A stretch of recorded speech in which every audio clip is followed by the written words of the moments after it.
it's going to be another big mistake. I mean, in the wake of those sanctions, and when they shut down SWIFT and in effect took away Russia's property, Putin made the point absolutely clear to all the attendees of the St. Petersburg Economic Forum, which was in the June following that confiscation, that if you hold dollars and hold euros, you don't own them.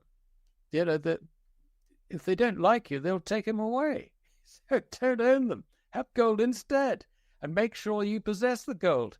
If you've got it in their vaults, get it out quick. China and Russia, formidable global powers and long-standing allies, are embarking on a concerted effort to challenge the dominance of the US dollar in international trade. This alliance has seen Russia encouraging Middle Eastern oil producers to abandon the USD, while China has lent its support to bolster this anti-dollar initiative. Alasdair Macleod, head of research for Goldmoney, underscores how sanctions imposed on Russia have catalyzed innovation and forged stronger ties with other nations, particularly China. The looming threat of U.S. sanctions against Chinese banks, aimed at disrupting Beijing's support for Russia's military endeavors, further underscores the escalating tensions. Recent data from the Federal Reserve reveals that China divested another $22.7 billion in US Treasuries in February, reducing its total holdings to $775 billion. This move reflects China's growing concerns over the U.S., using the dollar as a tool for geopolitical leverage, as evidenced by Janet Yellen's proposal to allocate frozen dollar assets from Russia to Ukraine. Macleod also highlights the potential for more drastic actions by political leaders, such as seizing foreign reserves, which could have far-reaching implications for the global economy and the perception of significant currencies like the dollar and euro. Meanwhile, the precious metals market has experienced a downturn, with gold mining stocks suffering their worst trading session in 2 months. This decline comes as the price of bullion retreats amid indications of easing geopolitical tensions between Israel and Iran. The recent streak of record highs in gold prices, driven by escalating geopolitical uncertainties, has encountered resistance following Iran's dismissal of recent Israeli strikes as adequately addressed. Macleod acknowledges the challenges in identifying undervalued mining stocks, but stresses the importance of thorough research and analysis in making informed investment decisions amidst fluctuating market dynamics. Come along as we explore Alasdair Macleod's valuable insights. Don't miss out on our latest updates. Subscribe to our channel and activate notifications. Thank you for tuning in. I don't think I've ever seen sanctions actually work against anyone. The sanctions, they backfired on Europe very badly when they came in. I remember sanctions against South Africa. And what it did was it spurred an enormous amount of innovation amongst the white South African community to get around oil embargoes and everything else. And, they did very well. I mean, it's just incredible. And I think that's what we've done with Russia. We've really helped them innovate, if you like, in a sense, innovate their markets. And it's accelerated also the bond between Russia and China, which is something which I think is, if you like, from a geopolitical point of view, not desired by deep states, if you like. So it's backfired. Would the political class be stupid enough to try and do this, to a greater extent? I think they're actually going in a different direction. What we see is they're trying to work out how they can steal the some $300 billion of foreign reserves, which they've frozen, the possession, the property of Russia. And it is, in effect, it's a default. I think that it's going to be another big mistake. I mean, in the wake of those sanctions, and when they shut down SWIFT and in effect took away Russia's property, Putin made the point absolutely clear. All the attendees of the St. Petersburg Economic Forum, which was in the June following that confiscation, if you hold dollars and hold euros, you don't own them. That if they don't like you, they'll take them away. So don't own them. Have gold instead. And make sure you possess the gold.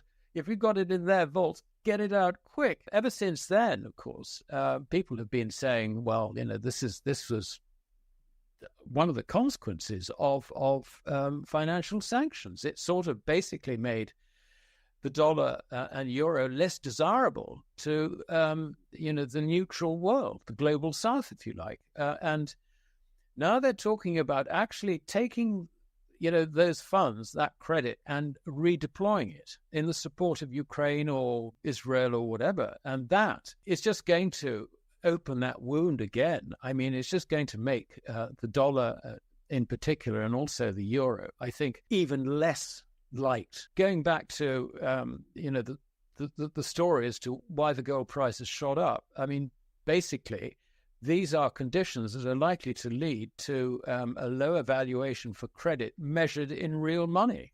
So, it's going to do nobody any good at all if they go down that route. But of course, the numpties in the political class just don't understand it, So good luck to them. Regarding historical trends, Alasdair Macleod underscores that silver's effectiveness doubles compared to gold during credit declines. He further cites China's industrial consumption, which historically suppressed silver prices while observing a shifting landscape, with India ramping up production of photovoltaic cells, which is heavily reliant on silver.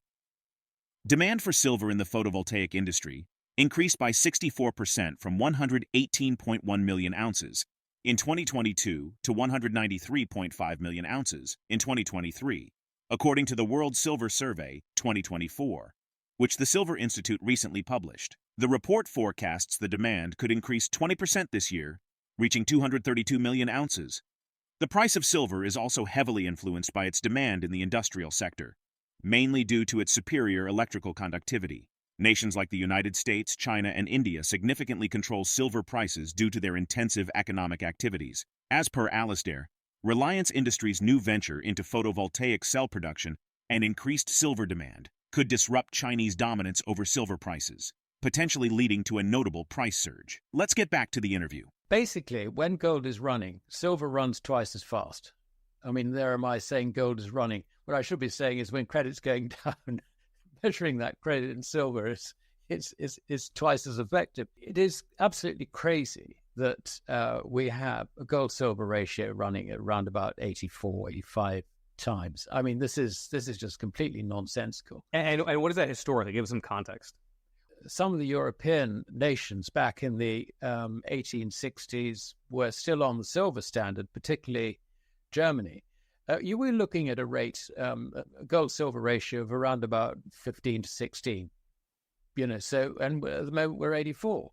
Interestingly, the Emperor Diocletian in the year, 230 or whatever, when he issued his Edict of Maximum Prices, the gold-silver ratio then was 12. So you could say that there was a relative bear market, which has a very, very long history. But what we do know is that when we see the gold price rising, what we call the gold price rising, then silver's rises generally at about twice the pace. I mean, you call it twice as volatile. It's not quite twice as volatile because when gold is doing nothing, it has tended to decline. And I think part of the reason for this, Michael, is that the Chinese have been the big consumers of silver for industrial purposes and have been for a long time importers. And I think that they have suppressed the price very effectively. But this is changing now. And the big change is that India is now making a big effort to increase its production of photovoltaic cells. I think this is partly to, if you like, deflect criticism about its coal consumption. The effect of this is that the Indian government are subsidizing photovoltaic cell production. And it's worth bearing in mind that one of the large Indian corporations called Reliance Industries is building an enormous production facility, which is 20 gigawatts, which is absolutely enormous. Now, the first phase of this, which is 5 gigawatts, came online in March. Interestingly, you will have noticed that there have been some very substantial deliveries of silver out of COMEX, with standing for delivery. Now, I believe, and I'm sort of told by sources that they also, informed sources, that Reliance Industries have had the problem of getting the silver for the first phase of their photovoltaic cell production. So they've gone to COMEX. They have taken up a large part of the some over 12,000 tons of silver that's been delivered this year so far from COMEX. So this is something which is going to continue. So I think what it means is that the Chinese are actually losing control over the price of silver for industrial purposes. And that, I think, does have major implications for how silver is going to go from here. And I suspect that the price could actually accelerate substantially. Considering the potential disruptions to Chinese dominance over silver prices, what implications do you foresee for investors and industries reliant on silver? Share your perspective in the comments below. If the video resonates with you, join our community by subscribing to our channel and enabling notifications with the bell icon. Thank you for being a part of our community.